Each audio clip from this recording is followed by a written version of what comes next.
Hello po, kamusta po kayo? Ako po si Fen sa aming Bakuran Vlogs. I-update ko lang po kayo dito sa aking mga Phalaenopsis orchids. Ito pong Phalaenopsis orchids na to dating nandoon sa terrace namin sa taas. Ibinaba ko po dito sa baba kasi maraming ibon na kumakain sa mga buds. Pero bago po tayo magsimula, sa mga bago pa lang po dito sa aking YouTube channel, paki-like, comment, and subscribe po. At huwag niyo pong kakalimutan na i-click ang notification bell para po ma-notify po kayo kapag meron po tayong bagong upload. Ito po yung update ng aking mga Phalaenopsis orchids. Ito po yung binili ko. Ito. Binili ko to ng bago mag-January 15. Ngayon po ay February 18. Kaya po, isang buwan na po itong bulaklak na aking Phalaenopsis orchids na to. Ang ID po nito ay Treasure Map at ito po ay yung large petals. Kung meron pong large petals, meron din pong medium. Yan, mga medium.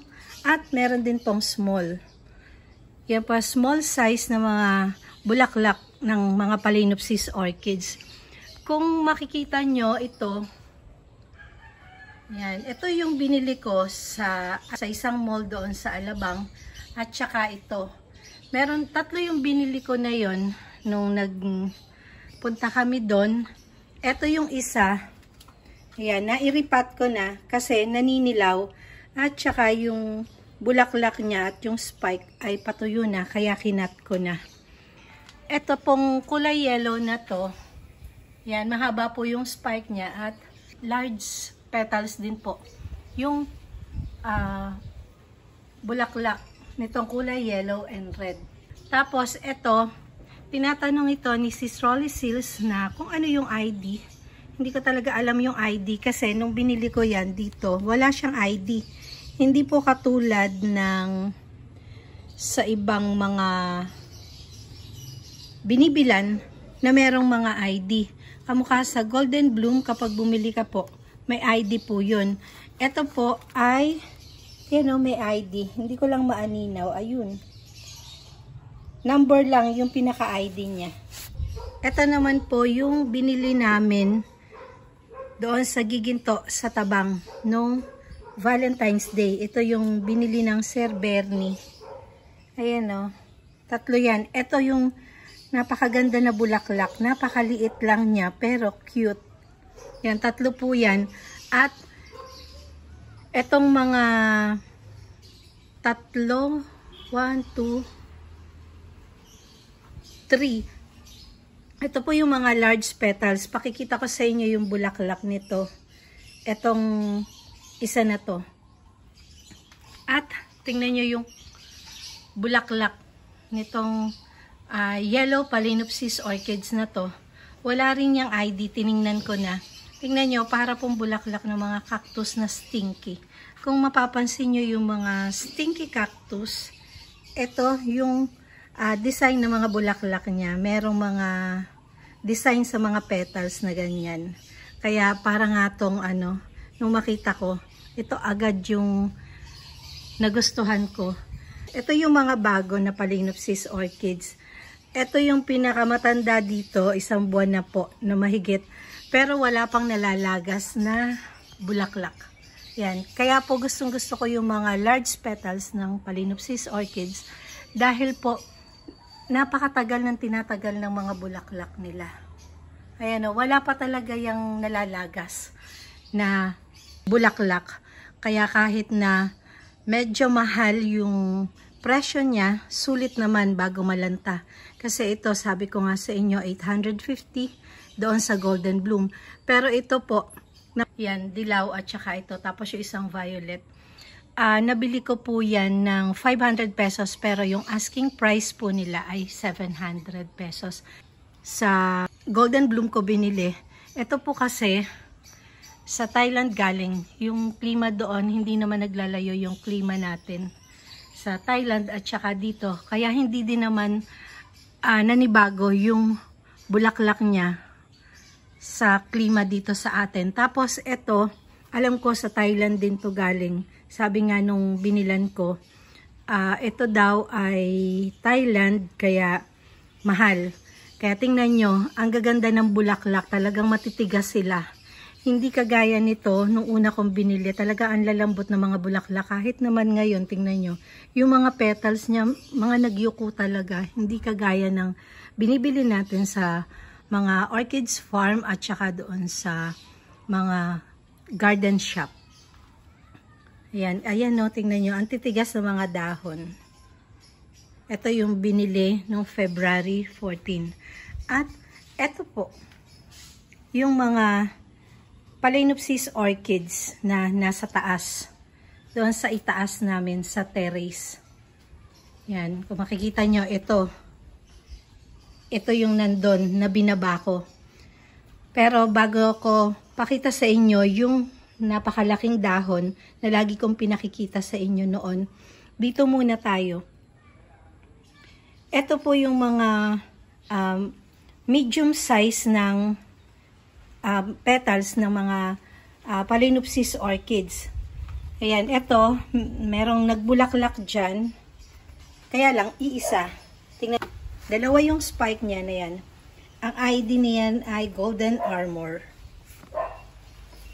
Ayan, ang ganda ng bulaklak. Siguro mga 3 weeks na to na bumubuka itong bulaklak ng Phalaenopsis orchids na to.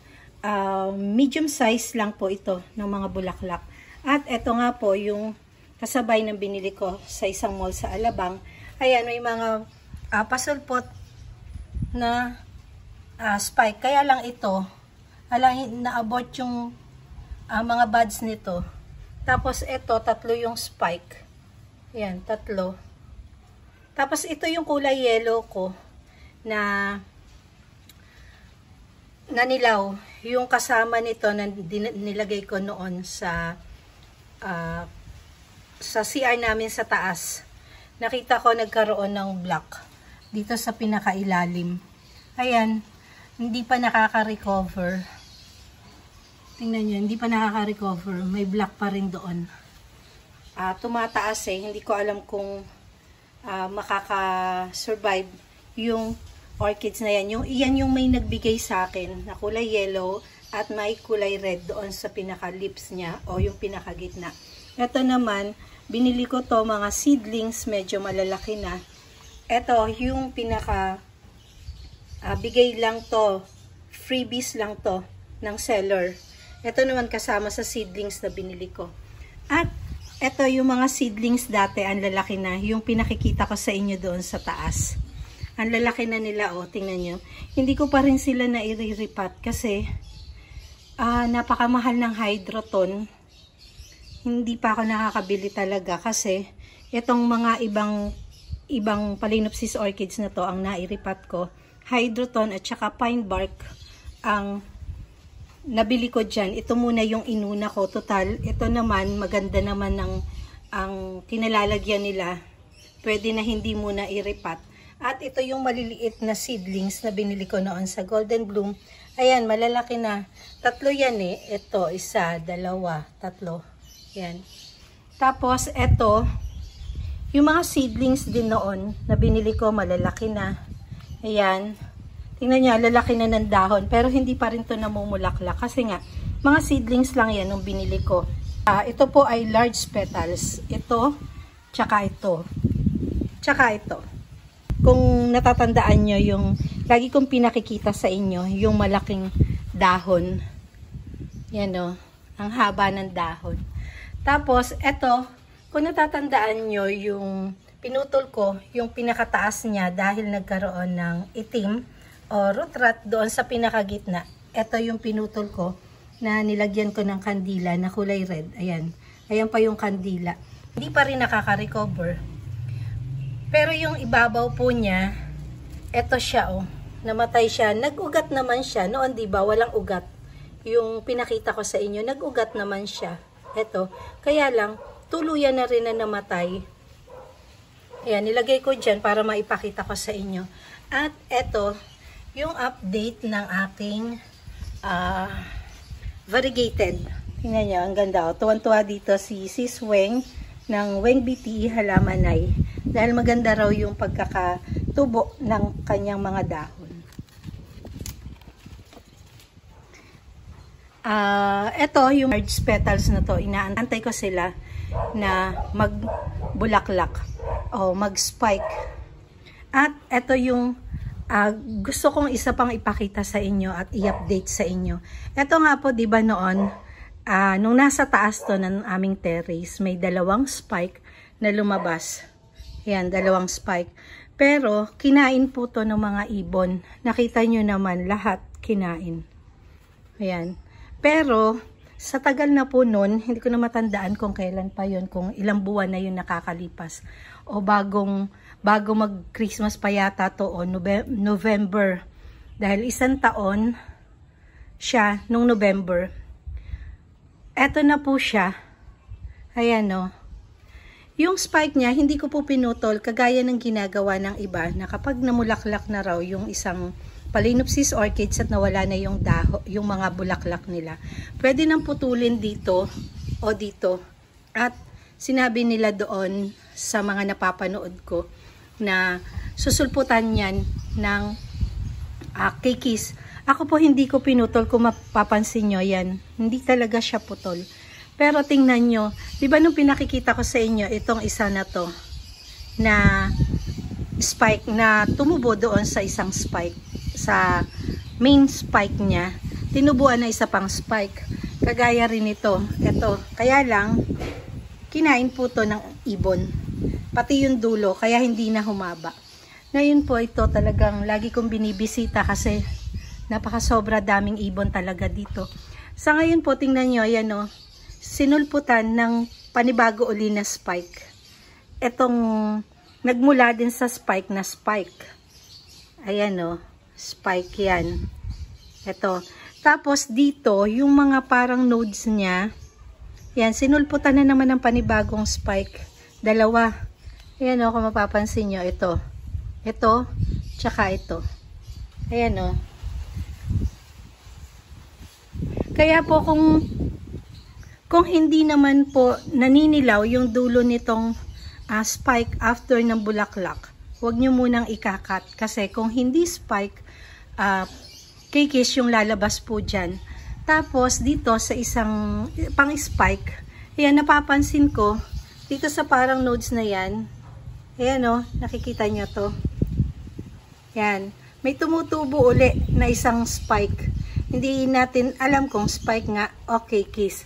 Tapos dito, yan, hindi ko maaninaw to eh, parang yun o, to, parang susulputan din siya. Kaya abangan natin at pakikita ko ulit sa inyo yung kung magtutuloy yung mga bulaklak nitong bagong mga spike mula dito sa pinaka main spike nila.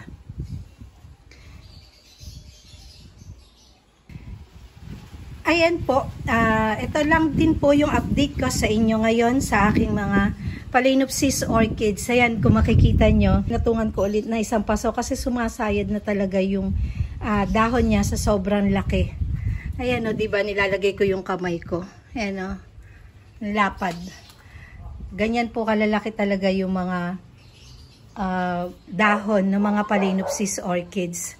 Kaya yan, i-update ko po ulit kayo sa mga susunod na araw, linggo o buwan. Ano yung mangyayari dito sa aking mga Phalaenopsis orchids, lalo na doon sa big petals na kinain dati ng mga ibon yung kanilang mga buds. Hanggang dito na lamang po ang aking video at magpapasalamat po muna ulit ako sa lahat ng mga walang sawang nanonood at walang sawang sumusuporta sa aking mga video. Sa mga silent viewers, sa mga subscribers, sa mga kaibigan ko sa YouTube, sa mga iba pa na nanonood na hindi ko nababanggit, maraming salamat po sa walang sawa niyong panonood. Keep safe everyone. God bless.